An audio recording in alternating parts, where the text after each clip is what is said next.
అనకాపల్లి జిల్లా ఎస్ రాయవరం మండలంలోని అడ్డరోడ్డు జంక్షన్ ని రెవెన్యూ డివిజన్ కు రాష్ట్ర ప్రభుత్వం గెజెట్ నోటిఫికేషన్ విడుదల చేసిన నేపథ్యంలో అడ్డరోడ్డు జంక్షన్ లో ఆర్డీఓ కార్యాలయం అట్టహాసంగా ప్రారంభించారు. ఈ కార్యక్రమంకు అనకాపల్లి ఎమ్మెల్యే కొనతాల రామకృష్ణ హాజరయ్యారు. ఈ సందర్భంగా కొనతాల రామకృష్ణ మాట్లాడుతూ రాష్ట్రంలో అతి ముఖ్యమైన రెవెన్యూ డివిజన్ గా తయారవుతుందన్నారు. ఈ రెవెన్యూ డివిజన్ పరిధిలో దేశంలో అతిపెద్ద స్టీల్ పరిశ్రమ అర్సెలర్ మిట్టల్ స్టీల్ ప్లాంట్ రావడం శుభ పరిణామమన్నారు. ఇటీవల జరిగిన సిఐఐ సదస్సులో అనకాపల్లి జిల్లాకే 3 లక్షల కోట్ల పెట్టుబడులు వచ్చాయన్నారు. ముఖ్యమంత్రి చంద్రబాబు ఉప ముఖ్యమంత్రి పవన్ కళ్యాణ్లు కృష్ణార్జున్లా కలిసి అభివృద్ధి కార్యక్రమాలు నిర్వహిస్తున్నారని పేర్కొన్నారు. అనంతరం జిల్లా కలెక్టర్ విజయకృష్ణన్ మాట్లాడుతూ ముఖ్యమంత్రి చంద్రబాబు ఉప ముఖ్యమంత్రి పవన్ కళ్యాణ్ హోంమంత్రి అనితకు ధన్యవాదాలు తెలిపారు. నూతన సంవత్సర కానుకగా రెవెన్యూ డివిజన్ ప్రారంభించడానికి రావడం సంతోషంగా ఉందన్నారు. పాయకరావుపేట నియోజకవర్గ పరిధిలోని ఉద్యోగ ఉపాధి కల్పన అధికంగా ఉంటుందన్నారు. రాష్ట్రంలోనే పేరున్న రెవెన్యూ డివిజన్ గా అభివృద్ధి చెందాలని కోరారు.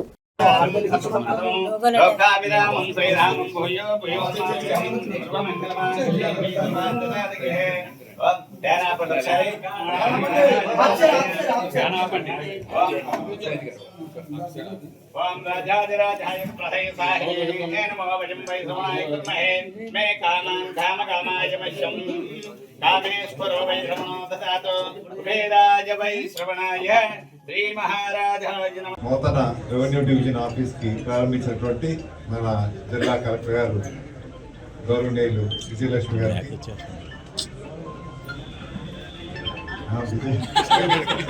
సంపాదన ఇచ్చేది ఇక్కడ అవుతుంది. భవిష్యత్తులో అటువంటి ఇప్పుడు హైదరాబాద్ లో మాదాపూర్ చూస్తున్నాం కదా, అట్లా ఉంది, అటా తయారవుతాయి మంచి ప్రాంతంగా. అదేవిధంగా ఈరోజు ఆర్డీఓగా పదవి బాధ్యతలు తీసుకున్నటువంటి మన ఆర్డీఓ గారికి, డివి రమణ గారికి, గౌరవ కార్పొరేషన్ అధ్యక్షులు సురేంద్ర గారికి, సర్పంచ్ గారికి, వేదిక అలంకరించినటువంటి ఎంపీటీసీలు ఒక శుభ పరిణామం.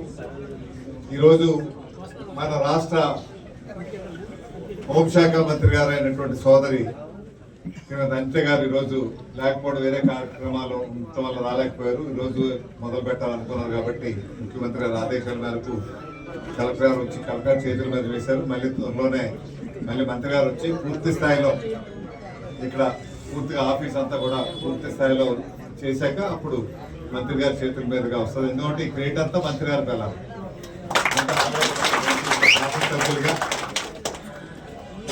శాసనసభ్యులే కాకుండా మీరు మంత్రిని కూడా చేశారు. చేసినందుకల్లా ఇక్కడ ఈ ప్రాంతం బాగా అభివృద్ధి చెందడానికి కావాల్సిన విధంగా అన్ని చర్యలు కూడా తీసుకోవడం జరుగుతుంది. ఎక్కువ మనం గతంలో అయితే హైదరాబాద్ ఒకటే ఉంటుంది మన కంబైన్డ్ రాష్ట్రంలో. మన రాష్ట్రం విడిపోయాక మంత్రి గారు మహిళ, జిల్లాలో ఎక్కువ మంది ఆఫీసులు అంతా కూడా మహిళా ఆఫీసర్లు ఇచ్చారు మనకి. జేసీ గారు మహిళ, పీడీ గారు మహిళ, టోమా పీడీ గారు మహిళ, డబుల్ ఇంజిన్ సర్కార్, డబుల్ ఇంజిన్ కాదు ఇంకెక్కువ ఇంజిన్ రెండింటితో ఆపేస్తున్నారు. డబుల్ ఇంజిన్ సర్కార్ మోడీ గారు కోపం వస్తుంది. మోడీ గారు డబుల్ ఇంజిన్ అదే నా కూడా మహిళే.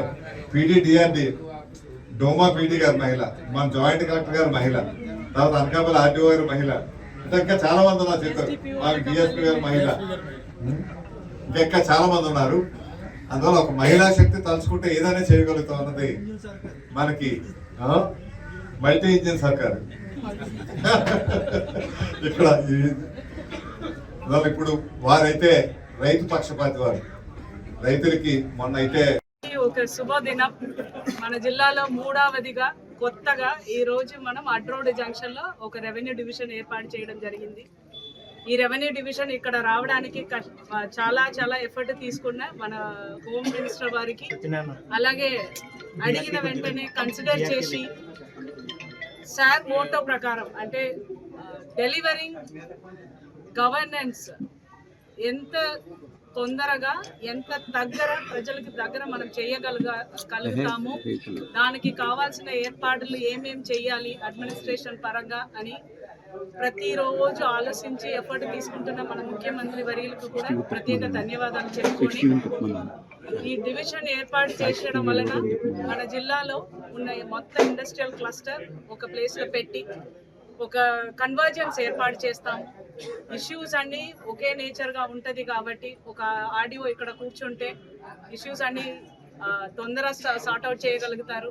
అది ల్యాండ్ అక్విజిషన్ ఇష్యూ కావచ్చు, లేదు R&R ఇష్యూస్ కావచ్చు, లేదా ఏదైనా భూమి ఇష్యూస్ కావచ్చు, అన్నీ కూడా ప్రజలకు దగ్గర ఉంటారు. ప్రజలతో పాటు వాళ్ళ సమస్యలన్నీ అర్థం చేసుకొని సాల్వ్ చేయగలుగుతారు అనే ఒక ప్రాపర్ ఎయిమ్తో ఏర్పాటు చేసిన ఈ అడ్రోడ్ జంక్షన్ వాళ్ళు చాలా చక్కగా జరుగుతుంది. చాలా చాలా ఇంపార్టెంట్ రెవెన్యూ డివిజన్గా రాష్ట్రంలోనే ఇది ఏర్పాటవుతుంది.